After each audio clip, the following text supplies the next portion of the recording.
Saudara, I miss you. Setelah 2 kali hari Minggu tidak ketemu, saya sama Nancy ada di Amerika, saya ada pertemuan para gembala, dan I miss you. Sebelum saya ingin mulai, saya ingin welcome Pak Benny bersama dengan Ibu Hana bisa bangkit berdiri. Welcome. Mereka dari Surabaya.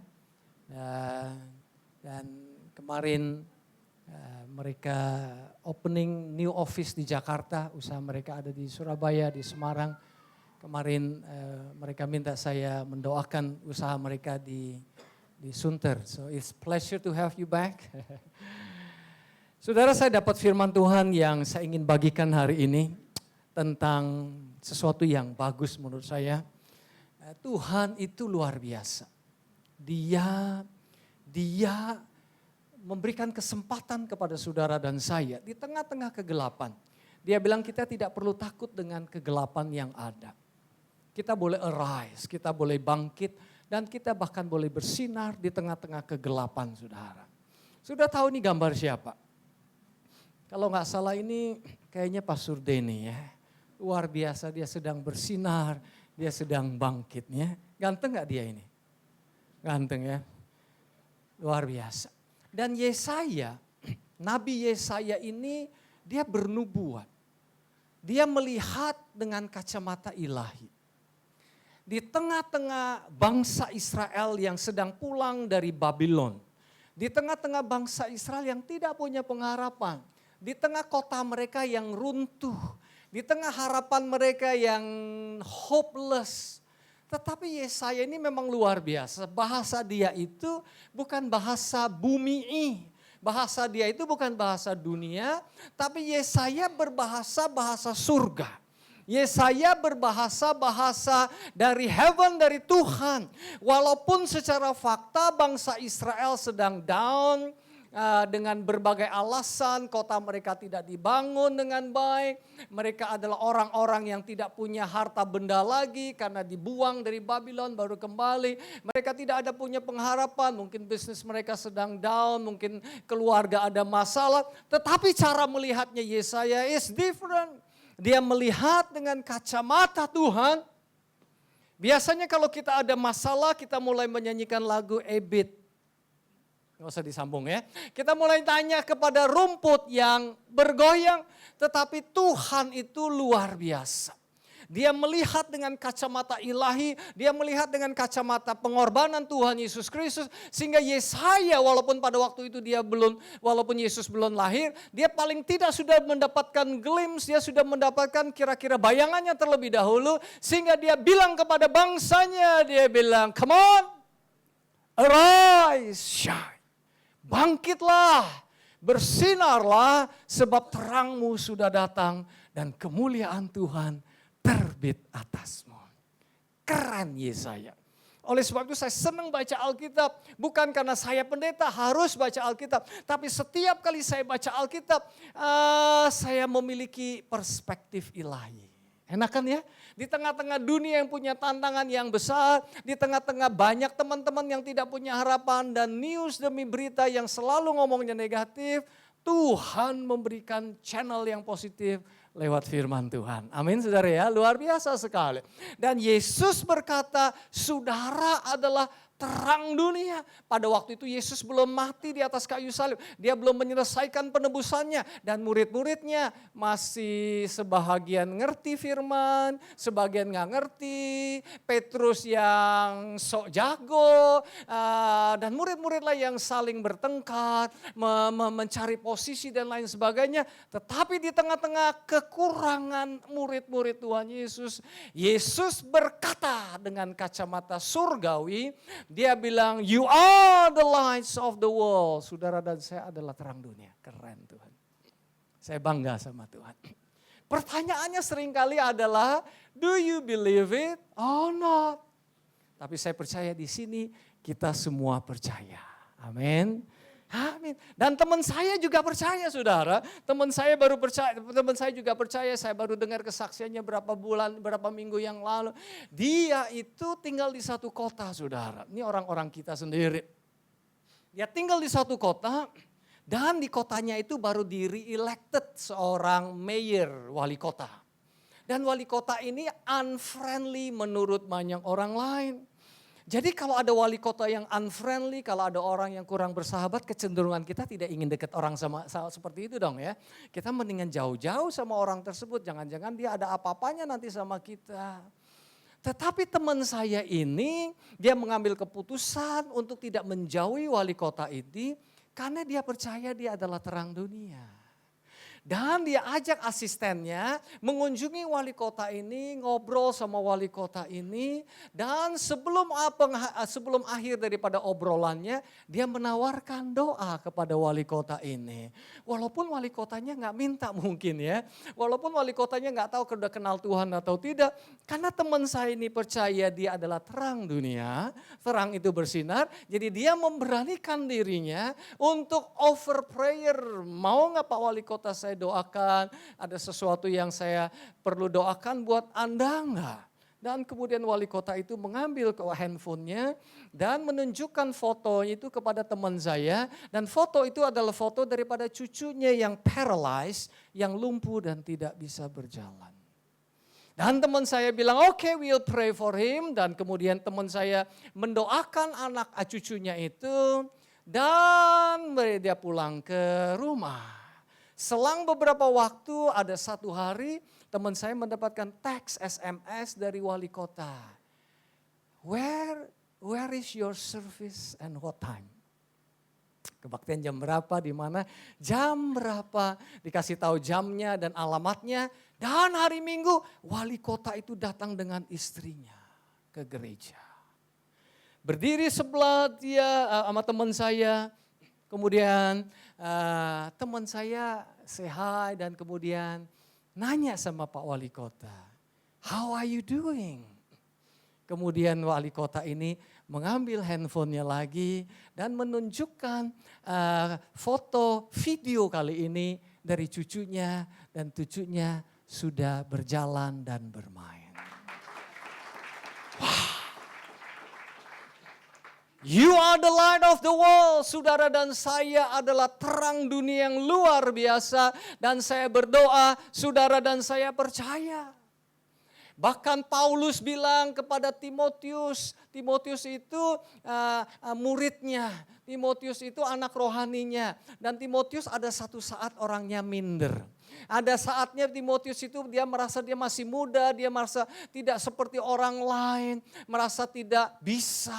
Kemudian Paulus memberikan motivasi-motivasi yang luar biasa kepada Timotius. Dan salah satu motivasinya adalah Timotius, doakan para pejabat, raja-raja dan pejabat-pejabat. Artinya apa? Walaupun mereka punya posisi tinggi, mereka butuh Tuhan.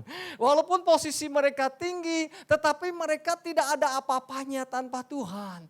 Dan doamu berguna buat mereka. Dan doamu itu luar biasa dan bisa merubah sejarah daripada bangsa ini. Itu dia kasih tahu sama Timotius. Jadi saudara, jangan takut untuk berdoa. Jangan takut untuk mendoakan presiden. Jangan takut untuk mendoakan untuk Ahok. Ahok ya, karena sekarang kan jadi gubernur ya. Jangan takut doakan semua pejabat-pejabat yang ada. Amin gak saudara? Jangan pernah bilang, doa saya mah kurang ampuh saudara. Jangan pernah bilang begitu. Doa saudara sangat ampuh. Karena saudara dan saya adalah terang dunia. Bahkan Yesaya bilang loh. Yesaya bilang kepada bangsanya ini yang sedang no hope, yang sedang dalam keruntuhan, dia ngomongnya gak masuk akal deh, terlalu tinggi. Kenapa? Kalau orang lagi punya sesuatu kita kasih motivasi lagi bagus. Tapi kalau dia lagi knockdown, bukan knockdown ya, KO, knock out ya. Kalau dia lagi KO mau ngomongin apanya saudara. Tetapi di tengah-tengah KO-nya bangsa Israel, Yesaya bernubuat lagi. Dia bilang tidak hanya kamu akan bercahaya, cahaya kamu sangat terang. Dan terangnya itu luar biasa sampai menembus kota, menembus pulau, menembus negara, dan bujur barat, bujur apa saya lupa itu tentang demografi. Intinya bangsa-bangsa berduyun-duyun datang kepada terangmu dan raja-raja kepada cahaya yang terbit bagimu. Kalau sampai orang asing mau datang kepada saudara, kalau sampai raja mau datang kepada saudara, it means that you are somebody. Tidak mungkin raja meminta nasihat kepada orang yang tidak bisa apa-apa. Nah, kalau sampai raja mau datang kepada saudara, berarti saudara ini sangat amat terang. Mengapa sudah bisa sangat amat terang? Because karena terang Yesus ada di dalam diri saudara dan saya. Amin, saudara. Kasih tahu kiri kanan saudara, aduh gua ini baru tahu gua ini luar biasa. Amin saudara ya, haleluya. Ya saudara ada terang dunia yang luar biasa. Dan jangan pernah minder jadi orang Indonesia saudara. Saya kalau ke imigrasi tanya, do you know Bali? Yes I know. Do you know Indonesia? No, where is Indonesia? Aduh saya jadi minder, bertahun-tahun jadi orang Indonesia tidak pernah bangga saudara. Tapi sekarang saya bangga karena Bali termasuk objek wisata nomor 2 di dunia. Nomor 1 di Asia. Dan kemarin ada gerhana matahari terjadinya yang paling gampang dilihat, paling visible ada di Indonesia. Tepuk tangan dong buat Indonesia. Amin gak saudara? Gerhana ini terjadi katanya ya 350 tahun sekali. Atau dalam mungkin yang full gerhana ya. Jadi banggalah menjadi bangsa Indonesia.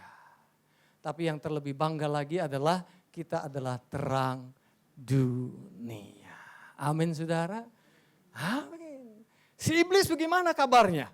Iblis itu memang dari dulu kurang ajar. Dia tidak ingin saudara sadar bahwa saudara itu terang dunia. Dia itu ingin menipu saudara.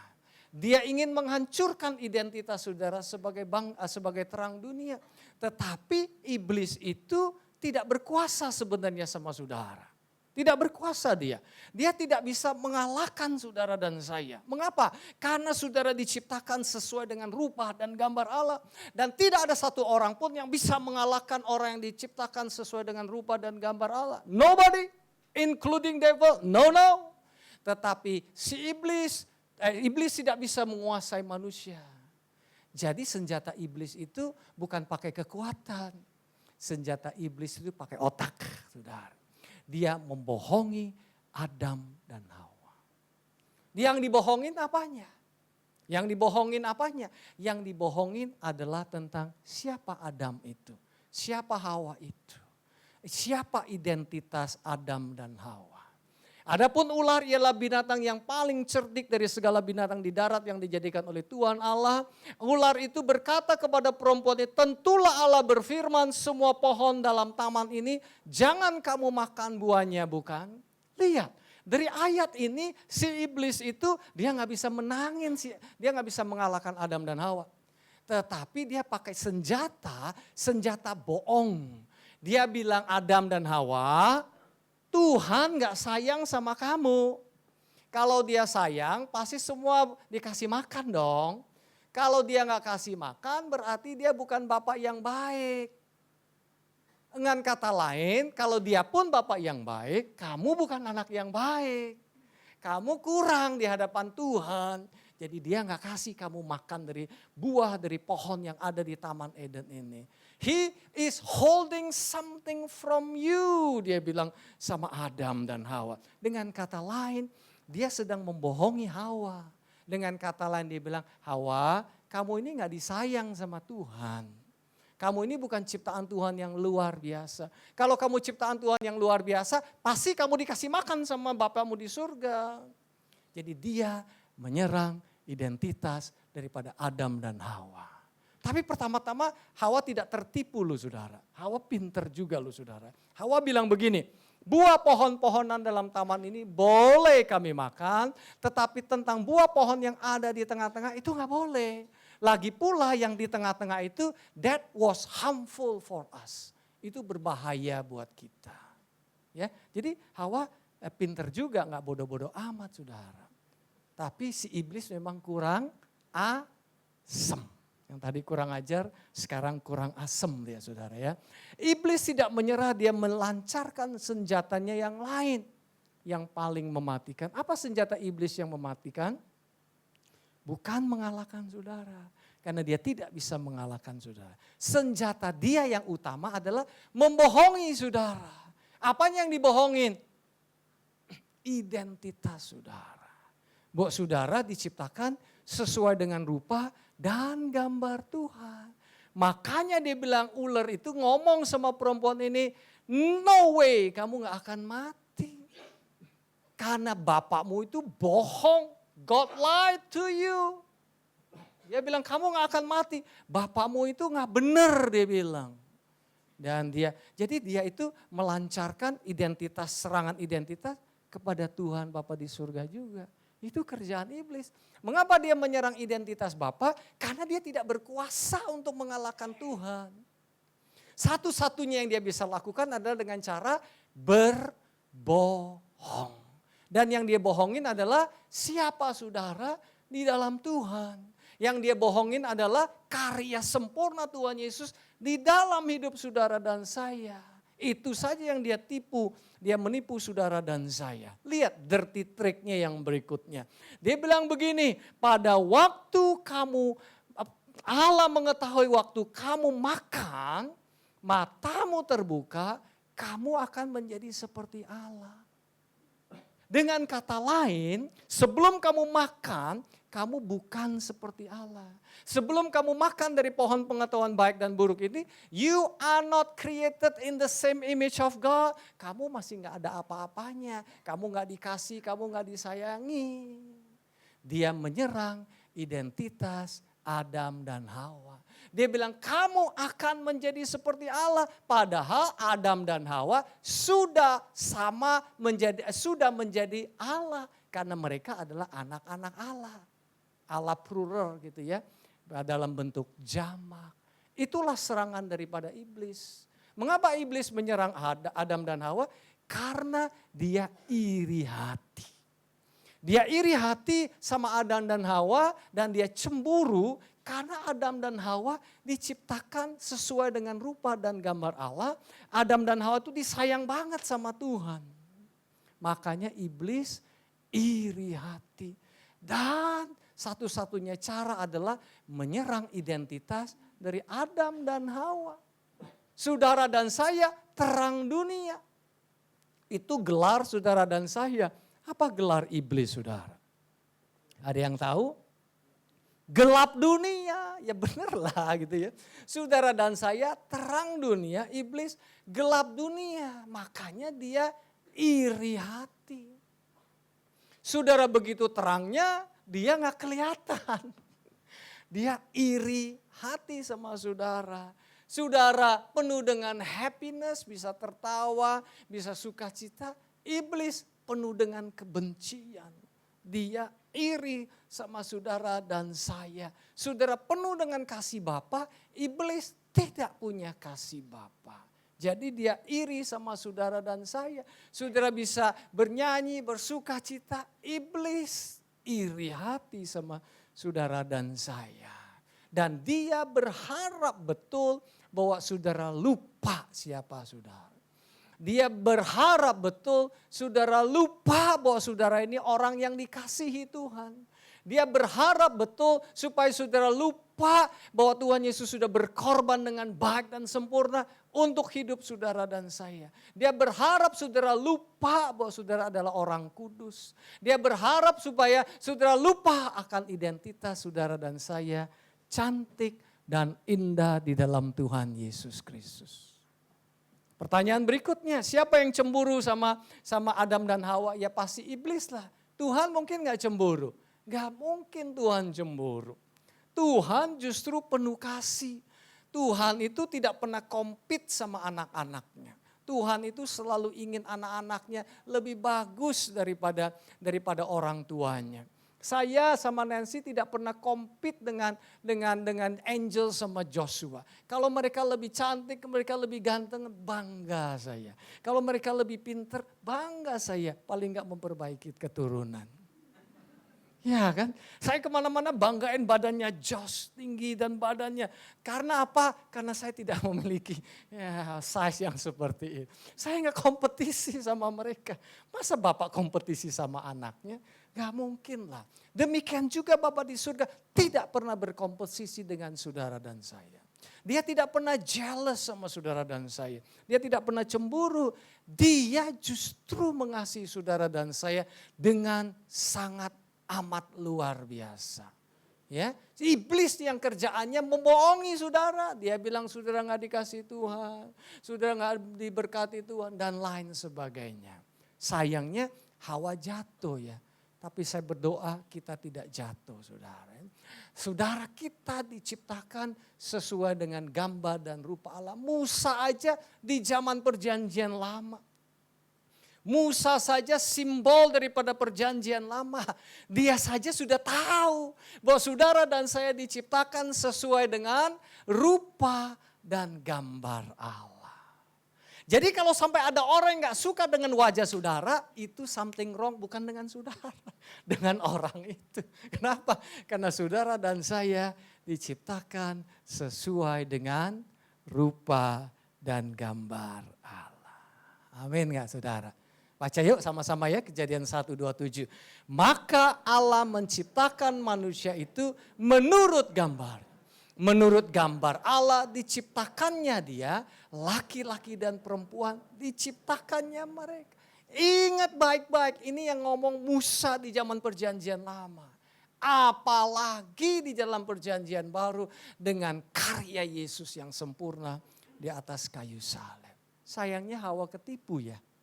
Hawa tertipu dan dia jatuh di dalam perangkap si jahat saudara. Dia melihat bahwa pohon itu baik, kemudian menarik hati, memberikan pengertian dan lain sebagainya. Padahal pohon itu harmful, berbahaya. Saya belajar kalau kita tidak melihat dari kacamata Tuhan, yang jelek kelihatannya bagus. Yang bagus kelihatannya jelek. Dengan kata lain mata kita distorsi.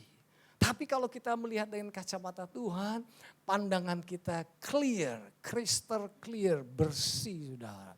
Ketika kita lupa siapa diri kita yang sesungguhnya, kita mulai hidup di daerah bumi bukan dengan kekuatan surgawi. Amin ya saudara ya.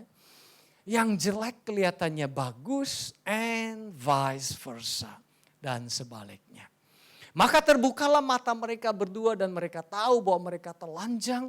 Lalu mereka menyemat daun pohon ara dan membuat cawan.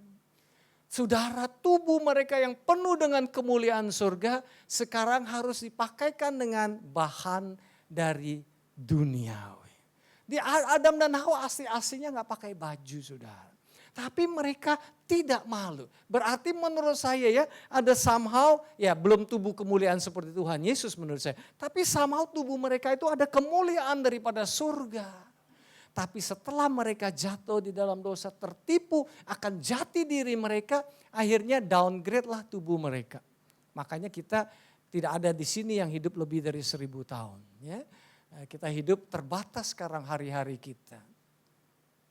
Tapi di tengah-tengah ini ada juga yang ambil keuntungan. Calvin Klein, Gucci ya. Jadi bahan, jadi duit pinter juga ya. Intermezzo saudara kok serius amat. Ini intermezzo ya saudara ya.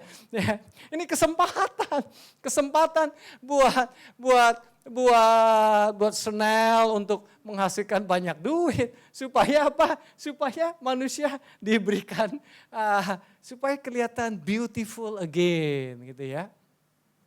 Tapi saya ingin saudara tahu, ya saya ingin saudara tahu bahwa baju ini sebagus-bagusnya itu tidak bisa mengidentifikasi saudara.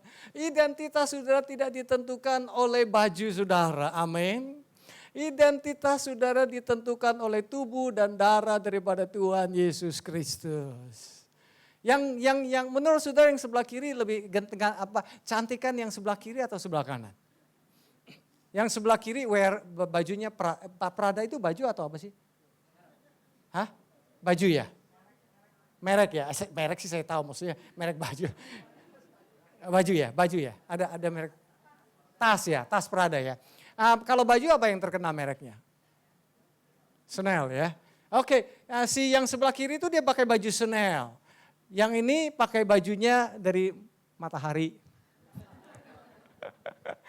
Yang ini pakai tasnya Hermes. Prada. Yang ini pakai tasnya Prada dan Gucci. Yang ini pakai gentong kata Ibu Dewi. Menurut saudara cantikan yang mana? Kiri atau kanan?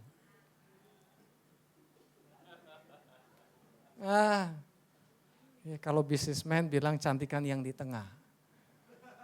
Ambil gambar kanan, kemudian pakai baju Prada atau pakai itu ya. Memang dasar bisnismen memang pinter ya.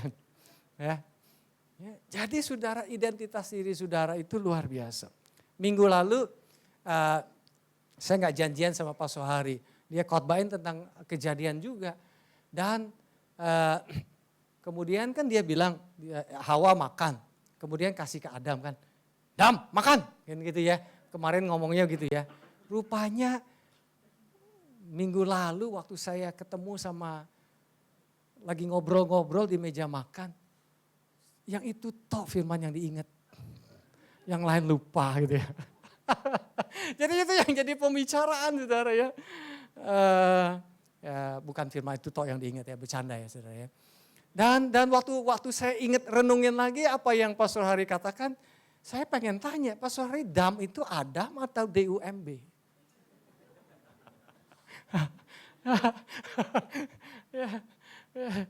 Dan saudara, Hawa itu tidak sadar. Dia tidak sadar, dia makan buah tersebut, sehingga ketidaksadarannya dia membuat dia melihat apa yang dia lakukan benar, dan dia bujuk si Adamnya. Itu juga bisa another interpretation mungkin ya. Firman Tuhan itu kan luas interpretationnya.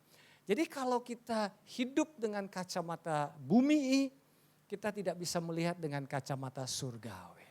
Tapi pagi hari saya ingin ingatkan saudara dan saya bahwa saudara adalah lovely, saudara adalah beautiful, seperti Yesus indah and Jesus is lovely. Amin saudara ya. Jangan lupa akan hal itu karena saudara diciptakan sesuai dengan gambar dan rupa Tuhan yang luar biasa. Pastor Kong, dari mana you bisa buktikan? Tidak hanya Musa saudara, pemazmur. Pemazmur bilang saudara ini Tuhan. Bukan Tuhan dalam arti Tuhan Yesus, Tuhan yang perkasa, bukan.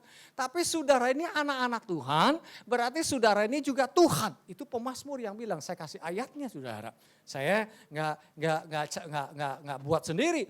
Aku sendiri telah berfirman, kamu adalah Allah. Dan anak-anak yang maha tinggi kamu sekalian. Allah itu plural ya, gods. Berarti Tuhan itu adalah God, saudara juga God. Bedanya dia G huruf besar, saudara G huruf kecil. Yesus anak Allah, dua-duanya besar, kita anak Allah hanya kecil. Dengan kata lain, identitas kita sama loh dengan Tuhan. Tuhan sebagai Tuhan kita, Yesus sebagai saudara sulung kita. Berarti identitas saudara luar biasa. Jadi Adam dan Hawa tertipu pada waktu iblis bilang, waktu kamu makan pohon itu, kamu akan menjadi seperti Allah. Bisa membedakan mana yang buruk, mana yang baik. Itu salah saudara.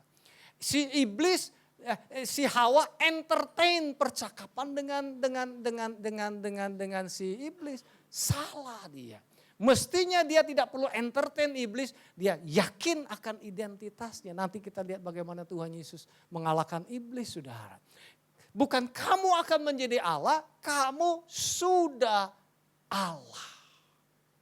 Jangan salah mengerti ya, bukan berarti Pastor Kong khotbah, kita Allah, kita menggantikan posisi Allah. Kita adalah Allah, maksudnya kita adalah anak-anak daripada Allah yang luar biasa. Dan Yesus sendiri ngomong loh. Yesus sendiri ngomong. Baca yuk sama-sama. Yohanes 10:34. Kata Yesus kepada mereka, tidakkah ada tertulis di dalam kitab Taurat kamu, aku telah berfirman, kamu adalah Allah. Maksudnya apa? Maksudnya saudara dan saya itu dikasihi Tuhan luar biasa. Saudara dan saya punya otoritas yang luar biasa. Jangan pernah lagi berkata saya orang gelap, saya nggak bisa ini, saya nggak bisa itu. Bilang saudara luar biasa di hadapan Tuhan yang luar biasa. Amin saudara. Krisis menurut saya ya, krisis zaman modern itu bukan krisis teknologi. Teknologi semakin canggih lah. Dulu setiap 10 tahun berubah teknologi, sekarang dalam hitungan bulan, 7 bulanan. Bukan krisis makanan, orang bisa lah cari makanan-makanan yang baru. Bukan krisis minyak, buktinya minyak dari $100 bisa turun menjadi di bawah $40 sekarang. Kenapa? Karena saya lihat kalau nggak salah ditemukan lagi cadangan minyak di mana. Kemudian Amerika menemukan teknologi yang tadinya di bagian Gulf-nya itu tidak bisa tidak bisa merubah apa menjadi minyak. Sekarang dengan teknologi ada jadi bisa. Di Amerika sekarang harga gasoline 1 galon itu di California sudah $2 sedikit. Di Oregon sudah kurang dari $2. Dulu kan sempat $4 lebih gitu. Jadi menurut saya bukan krisis teknologi atau krisis makanan atau krisis minyak. Krisis yang ada adalah krisis identitas, saudara. Identitas. Itu yang diserang iblis. Buktinya mana? Buktinya itu ada loh wanita yang ingin berharap tidur dengan Justin Bieber. Ya kita di sini bisa rasanya gimana ya. Tapi orang-orang di dunia itu bisa begitu. Sampai saya sempat karena saya dapat dari karisma itu jadi saya follow up sedikit. Sampai ada orang itu tidur itu dengan membuat satu patung atau apa yang adalah gambar wajah daripada Justin Bieber. Sedangkan dia sekarang sudah kenal Tuhan Yesus. Dan baru 2 hari yang lalu saya dapat email, dia bilang, don't idolize me, I will disappoint you. Dia sendiri ngomong, jangan bangga-banggain saya, jangan worship saya, jangan sembah saya. Jangan membuat saya jadi idol, jadi apa ya idol itu? Idola. Aku akan mengecewakan kamu. Saya sudah banyak berbuat salah, dia bilang. Apalagi belum kenal Tuhan. Wah, hidup saya berantakan. Ngapain kamu ikut-ikutan? Beberapa lagi melakukan operasi plastik supaya kelihatan seperti idola mereka. Krisis apa, saudara? Krisis identitas. Saya dikasih tahu sama Nancy, temennya Pastor Tim. Teman saya juga. Anaknya itu dia bilang dulu itu ya dianggap orang nakal. Tapi saya bangga dengan dia. Dia selalu bilang anak saya baik, anak saya baik. Tiap hari dia ngomong, tidur dia doakan anak saya baik, anak saya luar biasa, anak saya luar biasa. Dia ngomongin firman Tuhan, anaknya berubah menjadi baik. Kemarin kita di Carousel, Harry Lily cerita, yang kembar itu dia cerita. Sebelum mereka lahir dia selalu ngomong, nanti kamu gampang makan ya, nanti kamu ini ya. Saya baru tahu loh ya, gampang makan jadi supaya lebih gampang makan nanti. Jadi intinya adalah dia mulai berbicara yang positif, memulai berbicara firman Tuhan. Mengapa demikian?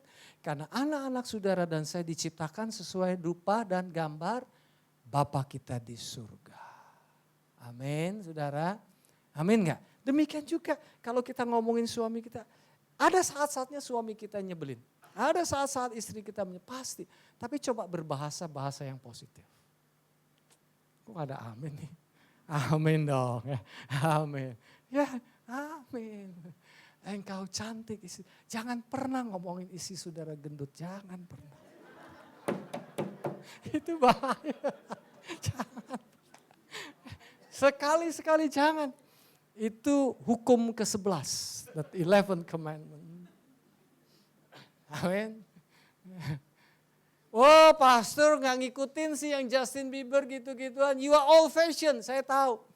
Ngomong begini itu bisa dibully sama orang lain. You are old fashion, kamu gak ikut perkembangan zaman. Siapa bilang saya gak ikut perkembangan zaman? Cia, mau percaya nih. foto yang berikut itu menunjukkan saya itu ikut perkembangan zaman. Mau lihat? Benar. Ya, siap-siap ya. Ya, benar ya. Ya, saya ini ngerti zaman, saudara. Tuh. Keren. Siapa bilang saya nggak bisa lompat? Ayo dong. Keren gak? Kerenan yang kiri atau kanan? Kanan, terima kasih. Saya juga bisa yang gini-ginian, saudara. Ya, jadi saya tidak ketinggalan zaman. Ya. Identity attack. Saudara, saya dapat. Hah? Kenapa? Ini saya dapat dari karisma. Di New York kalau tidak salah, iblis itu mulai di New York. Kalau saudara masuk, kalau saudara cowok, saudara boleh masuk WC wanita. Waktu dicegat, saudara bisa bilang, saya ini menganggap diri saya perempuan. Dan kalau ada satpamnya yang iniin saya, dia akan kena denda mahal sekali. Sudah di-legalize. Segitu jauhnya orang, kenapa bisa begitu? Mereka ditrik sama iblis. Mereka lupa bahwa mereka diciptakan Tuhan serupa dan segambar dengan Allah di surga. Hah? Ya, amin ya saudara ya. Kita tidak perlu kita perlu sadar kita ini luar biasa. Orang yang tidak sadar siapa dirinya, dia bingung siapa dirinya. Itu perilakunya jadi bingung, saudara. Perilakunya sebingung. Dalam bulan ini saya ketemu dengan satu orang yang saya kenalan sama dia, ngobrol sama dia. Seorang hamba Tuhan yang dipakai Tuhan luar biasa. Dia curhat, dia cerita tentang latar belakang hidupnya. Saya sampai kaget demi kaget, saudara. Bukan nama sesungguhnya George, dia bilang dulu saya bingung sama diri saya sendiri. Saya punya identitas yang bingung, akibatnya saya berperilaku bingung. Rupanya waktu dia masih remaja atau waktu dia masih kecil, dia cowok dia di-molested, dia di-abuse, abuse ya. Dia dilecehkan sama uncle-nya. Dia dilecehkan sama uncle-nya yang laki-laki, sehingga dia bingung, saya ini cowok, apakah saya ini cewek. Dan pada waktu dia melakukan sesuatu yang seperti misalnya dia suka dengan sejenis, perasaan guilty feeling dan perasaan malu memenuhi hidupnya. Dan lucunya iblis itu memakai guilty feeling dan rasa malu. Semakin dia guilty feeling, semakin dia merasa malu, kedua guilty feeling sama shame ini justru empower dia, membuat dia tambah bingung, dan semakin dia bingung, guilty feeling dan shame itu membuat dia berlaku lebih aneh lagi, saudara. Itu dia cerita. Dan his own life, saudara. Saya dengar, saya bilang, wow, kok bisa begitu ya saudara ya. Dan saya tanya, dari mana kamu mengalami kelepasan? Sekarang dia sudah lepas. Dia kasih tahu saya itu formula yang sederhana. Formulanya adalah pada waktu dia dicelikkan mata rohaninya oleh Roh Kudus, bahwa dia diciptakan serupa dan segambar dengan Bapa di surga. Berikan tepuk tangan buat Tuhan. Haleluya. Musa berkata, saudara ini perfect and lovely. Hanya iblis yang bilang, kalau kamu melakukan ini, makan dari pohon ini, baru kamu disayang sama Tuhan. Jangan mau tertipu, saudara. Ya, jangan mau tertipu. Ya. Sayangnya Adam, Hawa itu tertipu, mereka mestinya ambil pohon kehidupan. Mereka mestinya makan pohon kehidupan tersebut. lambang daripada Tuhan Yesus. Tapi mereka makan pohon pengetahuan. Lambang dari apa? Kekuatan diri sendiri. Cara berpikir sendiri. Human wisdom, hikmat manusia sendiri. Si iblis berhasil menipu Adam dan Hawa, tetapi dia dikalahkan oleh Adam yang terakhir. Haleluya. Ini kabar baiknya, dan saya akan tutup dengan bagaimana Yesus mengalahkan tipuan daripada iblis. Bagaimana Yesus mengalahkan cobaan daripada iblis. Pada waktu Tuhan Yesus lagi lemah-lemahnya, dia puasa 40 hari, dia tidak makan 40 hari, kondisi fisiknya lagi turun banget. Si iblis datang untuk mencobai dia. Dan ingat Tuhan Yesus itu juga selain dia Allah, dia juga mengambil rupa 100% manusia. Jadi dia bisa tahu lapar dan bisa tahu haus, saudara. Di tengah-tengah kekurangan dia sebagai manusia seperti Adam dan Hawa, dia dicobai, saudara. Inilah caranya iblis mencobai Tuhan Yesus. Dia bilang, jikalau engkau anak Allah. Dengan kata lain modelnya sama, saudara. Polanya sami mawon. Dia attack Tuhan Yesus, dia bilang, kamu bukan anak Allah. Kan jikalau kamu anak Allah, suruh batu ini menjadi roti. Oh, orang yang lagi lapar apa aja dimakan, saudara. Ya enggak? Makanan yang dianggap orang makanan rakyat tempe tahu, wah kalau lagi lapar enak bener. Tapi memang tempe tahu enak sih. Ya, lihat bagaimana Yesus menjawab. Ada tertulis, kita baca sama-sama yuk. Maka Yesus menjawabnya, katanya, ada tertulis bahwa manusia tidak hidup oleh roti saja, tetapi oleh setiap perkataan Allah. Saya akan bahas di sini. Tertulis manusia tidak hidup oleh roti saja, tetapi oleh setiap perkataan Allah. Dengan kata lain, ini banyak sih. Bisa banyak kita dapat. Saya hanya bagikan beberapa. Nomor 1, Yesus keren. Tidak seperti Adam dan Hawa, dia tidak perlu mencoba membuktikan dirinya. Dia adalah Tuhan. Dia dikasihi, dia nggak perlu membuktikan dirinya. Adam dan Hawa mencoba untuk membuktikan dirinya. Adam dan Hawa ingin makan buah itu supaya dia menjadi Allah. Tapi Yesus tahu betul siapa dia. Dia identitasnya dia tahu. Makanya dia tidak perlu buktikan dirinya. Dan dia tidak perlu ngobrol terlalu jauh dengan iblis. Dia tidak perlu conversation dengan iblis terlalu jauh. Dia sendiri roti hidup. Masa dia perlu roti yang ini? Dia sendiri the bread of life. Itu kan titel daripada Tuhan Yesus. Jadi dia tidak perlu mencoba membuktikan dirinya. Dia sadar oleh ilham Roh Kudus dia anak Allah. Adam dan Hawa lupa. Itu nomor 1. Nomor 2. Iblis menghilangkan kata yang dikasihi. Jikalau engkau anak Allah. Mestinya kan jikalau engkau anak Allah yang dikasihi dong, benar ya? Karena pada waktu Yesus dibaptis, apa kan Yesus Bapa di surga kan ngomong, "This is my beloved son." Inilah anakku yang kukasihi, dengarkanlah dia. Kalau Yesus menjawab si iblis, berarti Yesus setuju dengan omongan iblis yang separuh benar. Berarti Yesus downgrade dirinya sendiri. Makanya Yesus gak menjawab iblis dalam hal ini. Dia adalah anak Allah yang dikasihi. Jadi kalau misalnya Yesus menjawab iblis, berarti setuju dong bahwa betul kamu adalah anak Allah, bukan anak Allah yang dikasihi. Nomor yang berikutnya, Yesus tidak debat sama iblis, dia tidak perlu berhubungan sama iblis, dan kemudian dia buat sebuah statement.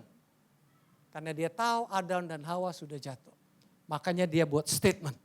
Adam dan Hawa makan supaya menjadi jati dirinya. Adam dan Hawa pengen makan supaya dia menjadi Allah. Yesus langsung buat sebuah statement. Statementnya gini, manusia hidup dari firman. Pohon kehidupan, roti hidup. Sementara roti hanya untuk nutrisi tubuh sesaat. Dengan kata lain, dia establish sebuah kebenaran. Saudara dan saya orang dikasihi, kita tidak hidup dengan cara-cara dunia, kita tidak hidup dengan berkat dunia, kita hidup dari berkat Allah. Amin saudara. Apapun yang terjadi di dunia yang adalah gonjang-ganjing, up and down and up and down. Saudara dan saya fokusnya bukan kepada dunia ini, tapi fokusnya kepada Tuhan yang konstan. Jadi tidak hanya Tuhan tidak meladenin iblis, Tuhan sekaligus untuk membuktikan, memulihkan kekurangan, kesalahan, dosa daripada Adam dan Hawa yang mencoba untuk makan pohon kepengetahuan supaya dia menjadi Allah, dan Tuhan bilang, "No, aku adalah anak Allah, manusia hidup dari pohon kehidupan, aku adalah pohon kehidupan." Manusia tidak hidup dari makanan biasa saja, manusia hidup dari aku, kata Tuhan Yesus, yang adalah pohon kehidupan yang ada di Taman Eden, yang ada lambang daripada Dia, yang adalah juga the bread of life. Apa latar belakang pernyataan Yesus di Lukas 4? Latar belakangnya itu diambil dari kitab Ulangan 8, saudara. Jadi manusia tidak hidup dari itu aslinya itu ada di kitab Ulangan. Dan di kitab Ulangan itu Musa mencoba mengingatkan bangsa Israel, namanya kan Ulangan. Dia ingetin, hei bangsa Israel, kamu di padang gurun nih, nggak ada mall, nggak ada restoran, tidak ada tempat peristirahatan, rest area, tidak ada hotel. Kamu pakai baju yang sama, bajunya rusak nggak? Dia nanya. Gak rusak kan? Berarti Tuhan pelihara. Hei bangsa Israel, sendal kamu yang kamu pakai, yang kamu bawa dari Mesir. Dengan perjalanan yang susah di daerah padang gurun ini. Pernah rusak gak? Enggak. Malah menurut saya ikut berkembang ya. Ya dong, kalau kaki orang kan makin gede ya. Berarti kasutnya, sendalnya juga berkembang, luar biasa. Hei bangsa Israel, kaki kamu ada yang rusak gak, ada yang bengkak gak selama perjalanan 40 tahun di padang gurun? Gak ada Tuhan. Nah pada waktu kamu lagi lapar-laparnya, lagi gak ada makanan, gak ada supermarket yang buka. Kamu dapat makanan dari mana?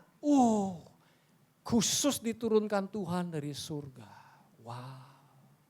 Nah, kamu mendapatkan kekayaan, harta kekayaan, berkat, datangnya dari mana? Intinya Musa ingin mengingatkan bangsa Israel bahwa semua berkat yang ada datangnya dari surga.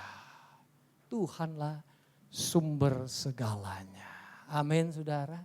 Tetapi haruslah engkau ingat kepada Tuhan Allahmu. Sebab Dialah yang memberikan kepadamu kekuatan untuk memperoleh kekayaan dengan maksud meneguhkan perjanjian yang ikrarkannya dengan sumpah kepada nenek moyangmu seperti sekarang ini.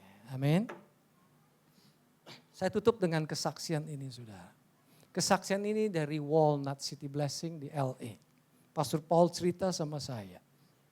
Mereka sedang pembangunan gedung, saudara.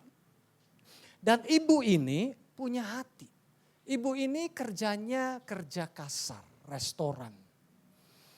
Dia satu hari Tuhan gerakkan dia untuk memberikan sejumlah uang dalam pembangunan di LA. Kemudian dia menulis, saya mau beri sekali, bukan tiap bulan, sekali tok. Dan rupanya mereka kirim dari gereja, oke ini pemberian kamu sekali sejumlah, mengingatkan dia. Dia kurang ngerti bahasa Inggris, saudara. Jadi dia baca, dia kaget. Loh, saya cuma komitmen satu kali, kok jadi tiap bulan nih, jadi 12 kali. Tetapi attitude dia bagus, saudara. Dia tidak telepon kantor gereja, dia bawa ke dalam doa dia kepada Tuhan. Dia bilang, Tuhan aku gak punya duit, kerjaanku kasar, aku gak punya duit. Tetapi tiba-tiba Tuhan kasih dia keinginan untuk memberi setiap bulan selama 12 bulan. Jadi dia bawa dalam doa dan dia ngomong sama bosnya, bos, papi mami saya mau datang nih dari Indo. Selama ini saya belum pernah dapat cuti, boleh gak saya dapat cuti? Bosnya bilang, boleh kamu ambil cuti, silakan. Seminggu boleh. Dia pulang dengan sukacita. Tapi sebelum dia masuk ke mobilnya, dia masuk lagi ngomong, iya ya lupa. Bos, boleh gak bos daripada seminggu tok diambil kan, mendingan ambil 2 hari, 1 hari, toh dia harus ganti-gantian, papa mamanya kan gak harus setiap hari diantar sama dia, kadang sama istrinya, kadang sama temen kan. Jadi kalau sekaligus habis seminggu nanti dia gak punya waktu lain lagi. Dia datang lagi sama bosnya, bos boleh gak saya minta? Gak seminggu langsung, tapi dicicil aja ya bos ya. Bosnya bilang, oke, no problem. Dan bosnya bilang, by the way, saya lupa kasih tahu kamu. Kamu udah kerja di sini, udah nggak pernah dapat bonus. Kali ini aku ingin kasih raise your salary dan bonus. Dan jumlahnya sebesar uang yang dia ingin berikan kepada Tuhan. Dan kemudian oleh bosnya dia dijadikan quality di dalam makanan. Dijadikan quality di dalam makanan dan kemudian orang FDA, Food and Drug Administration, itu artinya satu badan pemerintah yang mau verifikasi, you punya restoran sehat apa enggak, makanannya sesuai dengan ini enggak, ada yang rusak atau salah atau apa ya. Quality control di dalam makanan. FDA-nya datang dan orang ini enggak gitu bisa bahasa Inggris, saudara. Enggak gitu bisa. Tapi entah bagaimana berhasil mendapatkan FDA approval. Wow. Berikan tepuk tangan buat Tuhan. Mari kita bangkit berdiri. Saudara, ini inti yang saya ingin katakan. Saudara adalah terang dunia. Saudara adalah garam dunia. Saudara diciptakan sesuai dengan rupa dan gambar Tuhan. Apapun kebutuhan saudara dan saya, apapun tantangan saudara dan saya, jangan lupa. Jangan mengikuti cara dunia. Jangan mengikuti cara roti biasa. Karena manusia tidak hidup dari roti biasa, tetapi dari firman Allah. Bukan dari pohon pengetahuan baik dan buruk, tetapi dari pohon kehidupan. Buka hati saudara, kalau boleh angkat tangan saudara. Bapa, kami mengucap syukur. Kami diciptakan indah, baik, luar biasa. Kami adalah terang dunia, kami luar biasa. Firman-Mu berkata, kami tidak hidup dari roti saja. Roti boleh kami makan untuk nutrisi tubuh kami. Tapi jati diri kami, masa depan hidup kami tidak ditentukan oleh identitas bumi, tetapi identitas kami ditentukan oleh karya Yesus di atas kayu salib dengan tubuhnya dan darahnya yang luar biasa. Kami menerima kembali firman-Mu, identitas yang luar biasa. Dan Bapak, aku berdoa di tengah-tengah tantangan krisis ekonomi yang masih terasa ya Tuhan, di dalam setiap bisnis endeavor, pekerjaan, aku speak dari surga, kekuatan dari surga, berkat dari surga mengalir di dalam setiap kehidupan umat-Mu di tempat ini. Setiap serangan daripada iblis, setiap tipuan daripada iblis kami patahkan, hancurkan dalam nama Yesus. And I release, lepaskan berkat surgawi. Dan yang paling penting Tuhan Yesus, aku berdoa. Setiap kami sadar bahwa kami diciptakan sesuai dengan rupa dan gambar-Mu.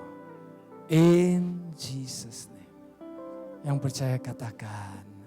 Amin. Silakan duduk Bapak Ibu sekalian.